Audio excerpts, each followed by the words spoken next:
Adelante, oremos. Señor, gracias por este momento tan especial de invocar tu nombre, por expresar tu palabra.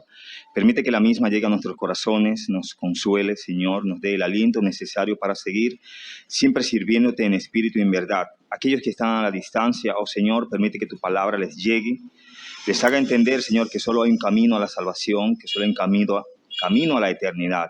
Guíanos, Señor, y fortalécenos en esta hora para gloria tuya. Son favores que te lo piden en el nombre de Jesús. Amén. Muchas gracias. Pueden sentarse, hermanos.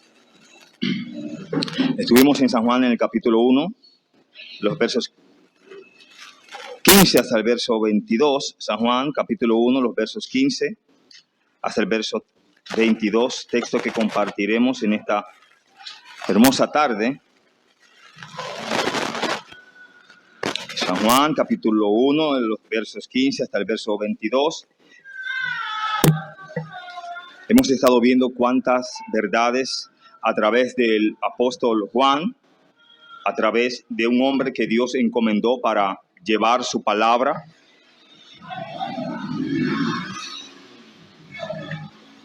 Y cómo Dios, hermanos, a través de los tiempos, vive obrando en cada corazón que cree en Él. Recuerde que este es un camino no de esfuerzos, sino de fe, de creer en el Señor. Quiero compartir con ustedes el tema, dando testimonio de la verdad. Dando testimonio de la verdad. Si usted me acompaña en los primeros 3 versos, verso 15 hasta el verso 18, verá qué testimonio da Juan del Señor, de cuán grande obra Dios había hecho desde la fundación del mundo. Y hay algo paradójico porque si usted estudia el texto cronológicamente, se dará cuenta de que Juan el Bautista le llevaba 6 meses al Señor. Usted me dice, ¿dónde dice eso?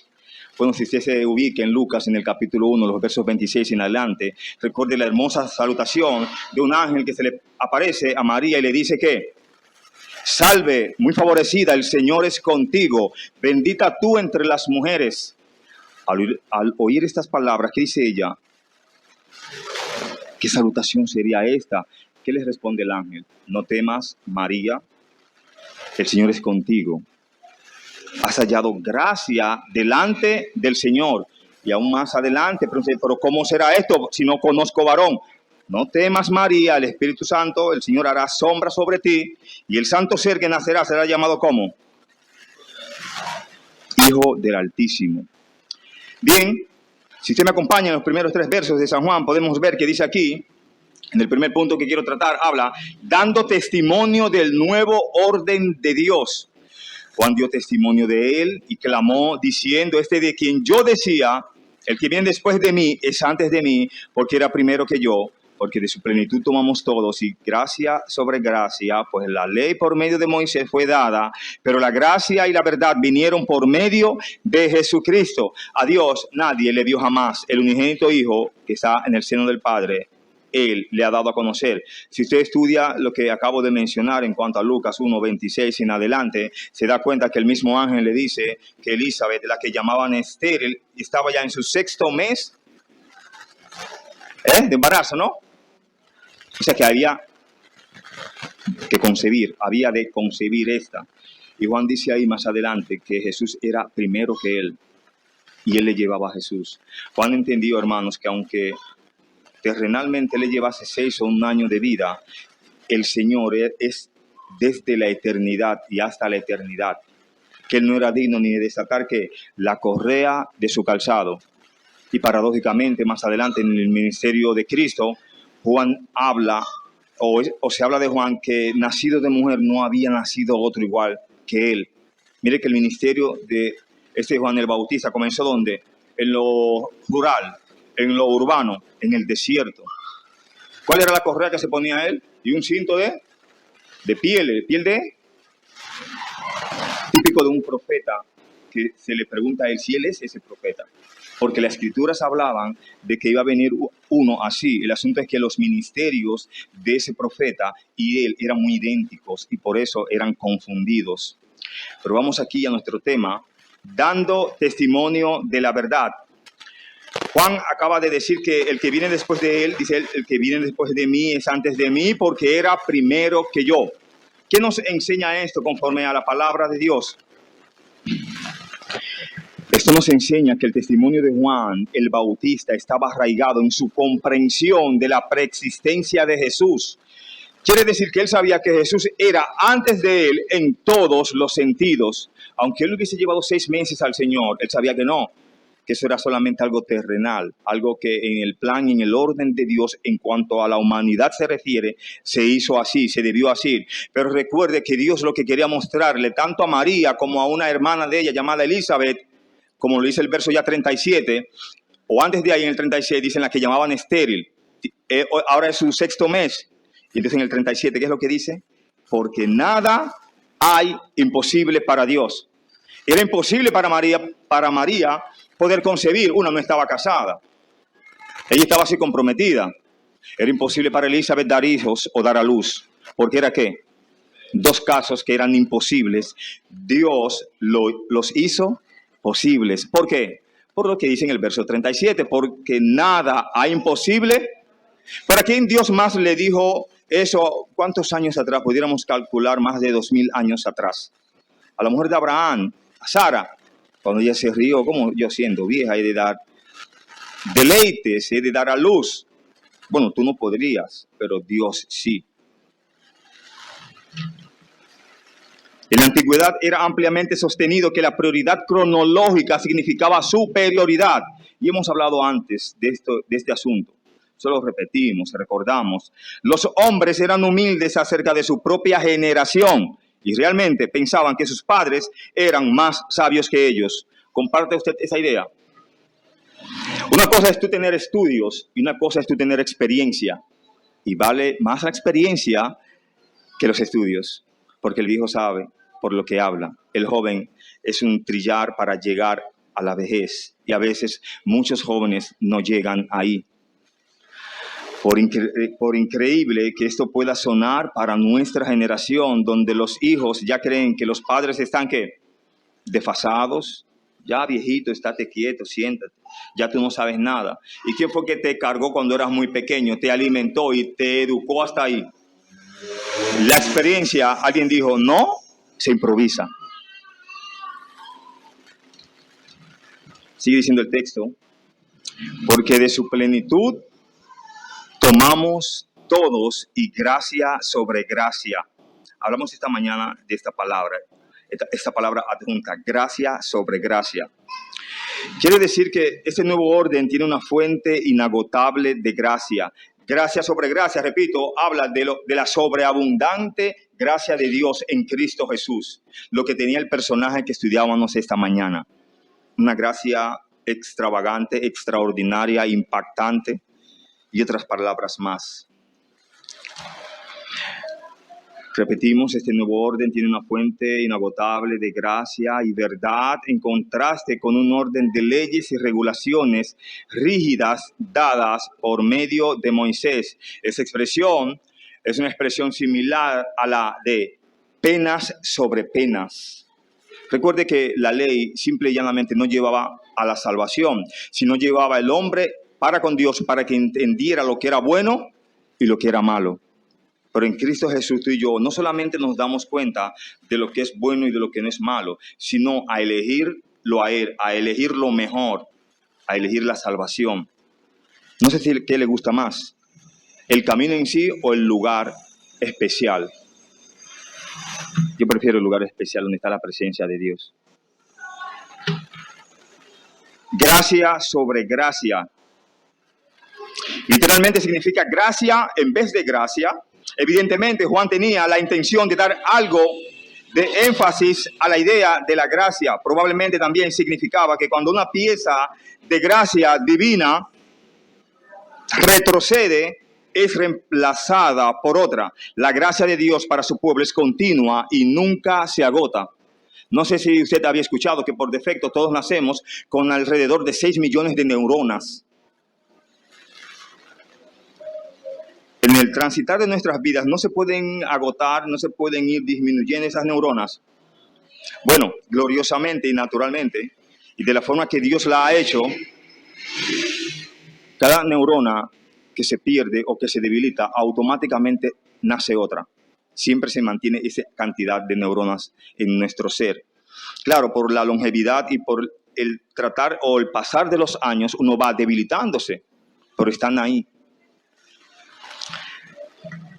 ¿Qué más dice aquí? Hemos dicho y hablamos, pues la ley, dice el texto en el verso 17, pues la ley por medio de Moisés fue dada, pero la gracia y la verdad vinieron por medio de ¿quién? Esto describe y demuestra la plenitud de la gracia anunciada por Juan el Bautista y traída por Jesucristo. Dios, el Verbo, como hablamos de ello en el verso 1 y los versos en adelante. Jesucristo trajo un orden diferente del que había sido instituido por Moisés. Recuerde que el hombre nunca pudo ser salvo por medio de la gracia. De hecho, no pudieron llevar la ley. El único que pudo llevar la ley, ¿quién fue? Jesucristo. En el verso 18 vemos una impactante declaración del mismo Juan, donde dice allí, a Dios nadie le vio jamás. El unigénito Hijo que está en el seno del Padre, Él le ha dado a conocer. Quiere decir, ¿quién ha dado a conocer la existencia y la presencia de Dios aquí en esta humanidad? Solo Jesucristo. Recuerde que personajes de la Biblia, por mejor que andaron con Dios, fueron llamados varón manso, fueron llamados mi amigo. Hay personajes llamados mi amigo, ¿no? Amigo de Dios. ¿Quién fue amigo de Dios en la Biblia? ¿Alguien me ayuda con eso? Y también que padre de musulmanes, de cristianos y de muchos creyentes. Eso es hermoso, ¿no? Y un tal Enoc. Caminó Enoc con Dios y desapareció porque se le llevó ¿quién? El que te llevará a ti y me llevará a mí de una manera u otra. Es inminente, hermano, que tú y yo desaparezcamos de esta tierra. No nos queremos ir a veces, pero Dios nos ha de llevar. Créalo. A Dios nadie le vio jamás. Aquí Jesús, el Verbo, es la declaración perfecta del Dios invisible. ¿No se le apareció ese Dios invisible a muchos en la antigüedad? Y en esta generación y en la pasada y aún en estos días, ese Dios invisible sigue haciendo obras evidentes en muchos de los que creen en Él. Créalo que sí. Quiere decir que el Padre y el Hijo pertenecen a la misma persona, a la misma familia, y junto con el Espíritu, tres personas en... Dice el texto, ya ha dado a conocer la naturaleza del Dios invisible al hombre. ¿Quién dio a entender y a ver la naturaleza de ese Dios invisible? ¿Solamente quién? Recuerde que Natanael, y de paso le pido por favor que oren porque ya llega un momento crucial y comienza la campaña y vamos a abrir allí. Necesitamos de sus oraciones, por favor, para que Dios obre.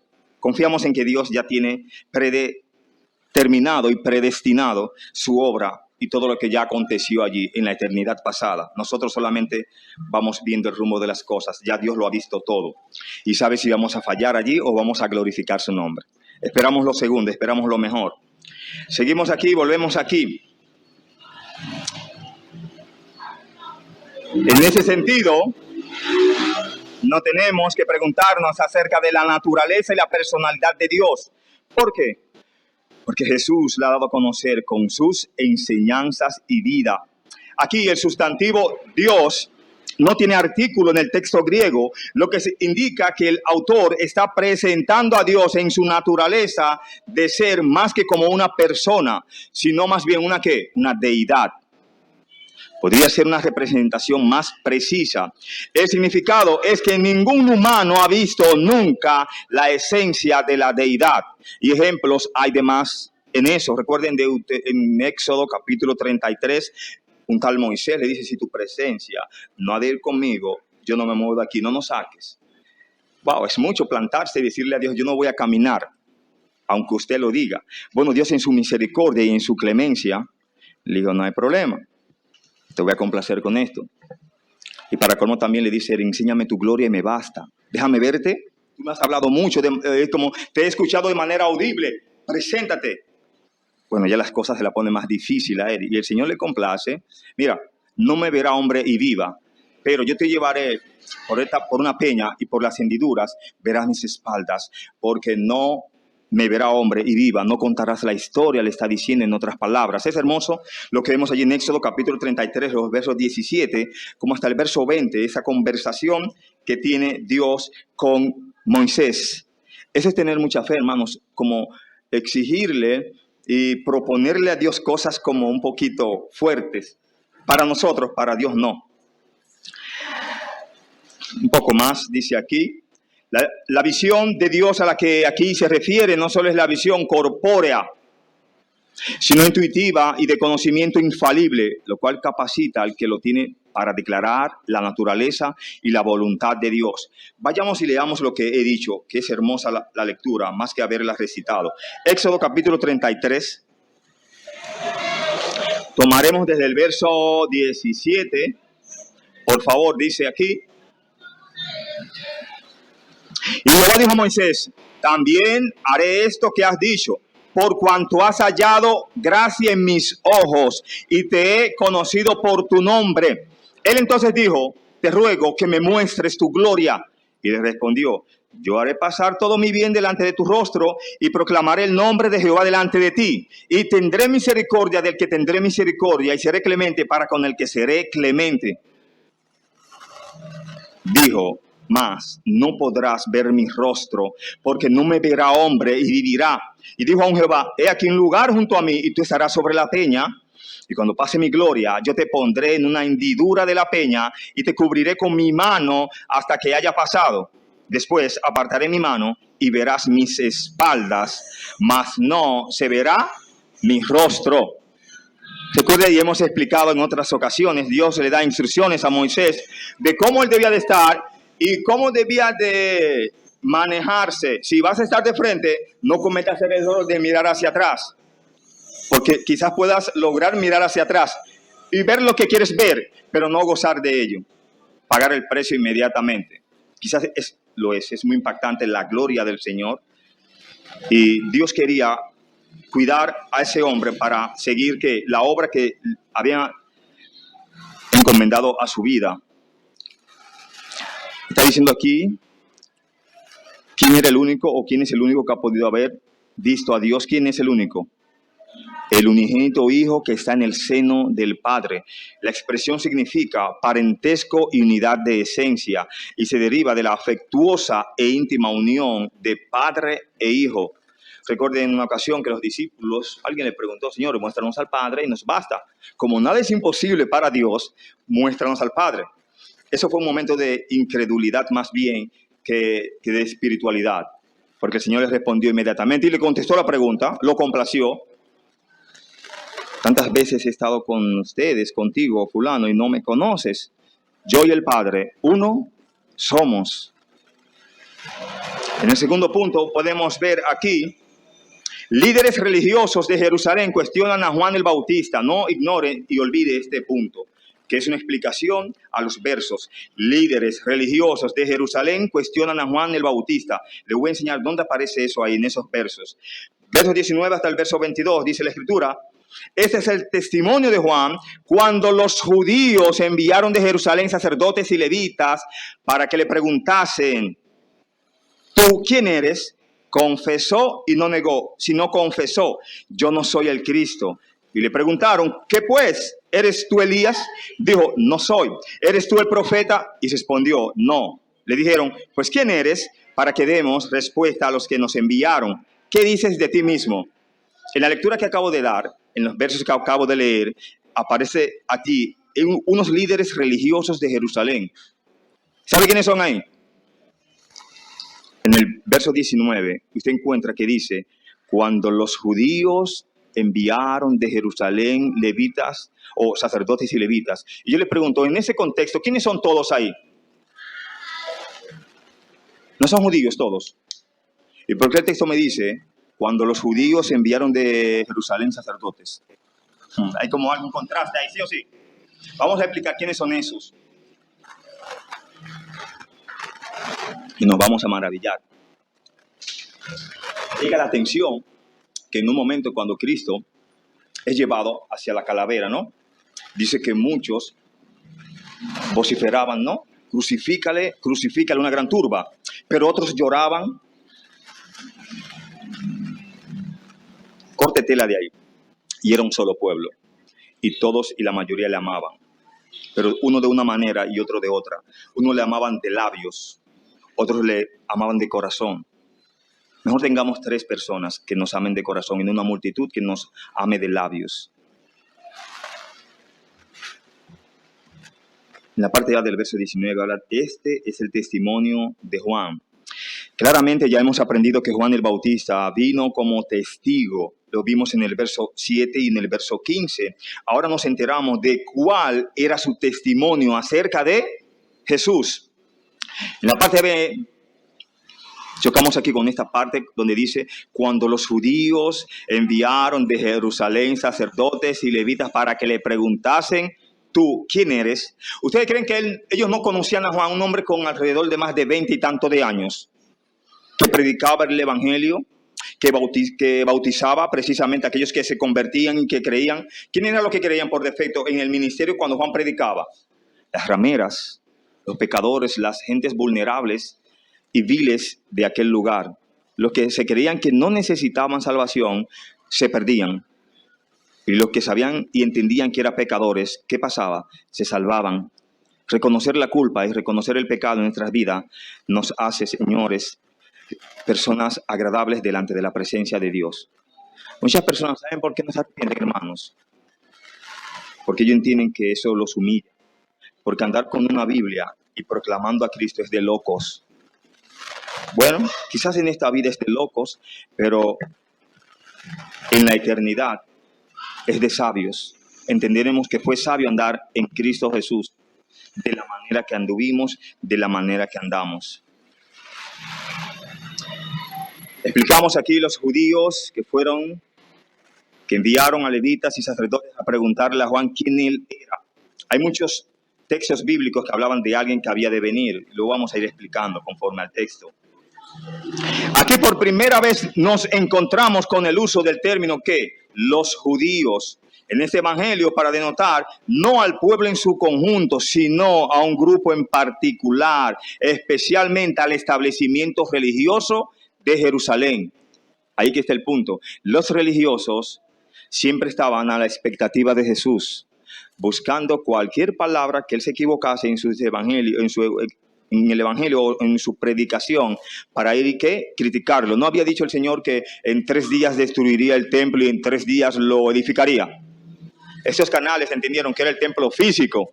Ellos entendían que eso había durado más de 50 años para reconstruirlo. En el tiempo de Jesús no había sido reconstruido y este hombre dice que lo tumba y lo levanta en 3 días. Ve cómo las cosas espirituales tienen un matiz y las espirituales toman otro. Tengamos cuidado cuando hablamos. Por lo regular, cuando hablamos, es más fácil como que tomar las cosas a relajo y a lo carnal. Siempre, hermanos, tome las cosas por el buen sentido, por lo espiritual, aunque tú seas mal interpretado. ¿Toma la idea?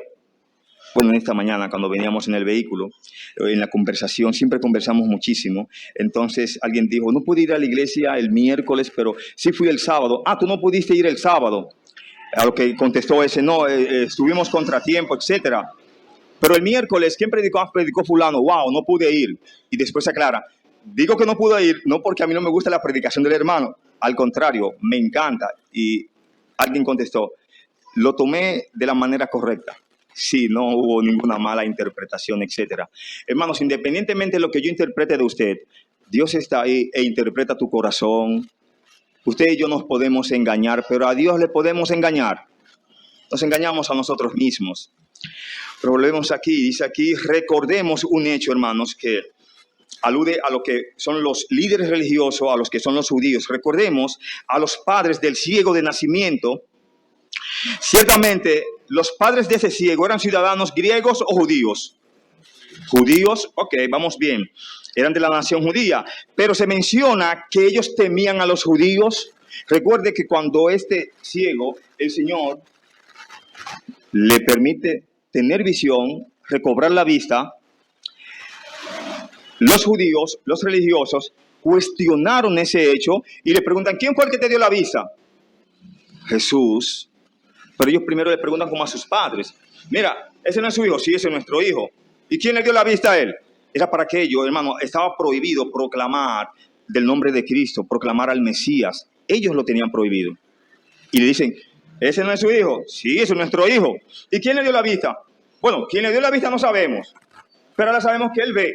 Pregúntele a él, ¿edad tiene? Pero ellos no eran los padres. ¿Por qué tenían que tener miedo de decir que Jesús le había dado la visión a ese hombre? Hermanos, ellos realmente no habían sido bendecidos. El que había sido bendecido, ¿quién era? Su hijo, el ciego. Tuvo temor ese señor ciego que ahora había de decir que el Cristo le había dado la vista. Al contrario, a muchos y a otros que el Señor le bendijo dándole lo que necesitaban y lo que le faltaban, no le permitió que le siguieran en el acto, sino, baby, cuán grandes verdades el Señor ha hecho contigo. Se lo hizo a uno que era encadenado, vivía en, ¿dónde se entierran los muertos? ¿Cómo se llama eso? En los sepulcros, que era tenido con cadenas, 50 lo agarraban y 50 eran, ¿qué? Removidos. Este quiso seguir a Jesús en el tiempo real, no como seguir en el ministerio. Recuerde que eso fue en Decápolis. Decápolis habla de 10 ciudades en común.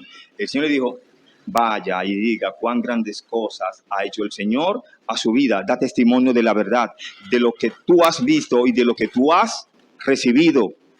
¿Cuántas cosas no hemos recibido de Dios?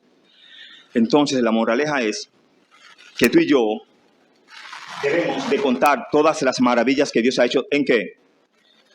No en el hermano tal y en la hermana tal. Qué hermosa está la hermana. La gracia de Dios está en ella. Dios ha trabajado en ti también. Muestra esa gracia, que es lo mejor. Se puede ver en San Juan 9:22, lo que acabo de decir, en el capítulo 9 de San Juan.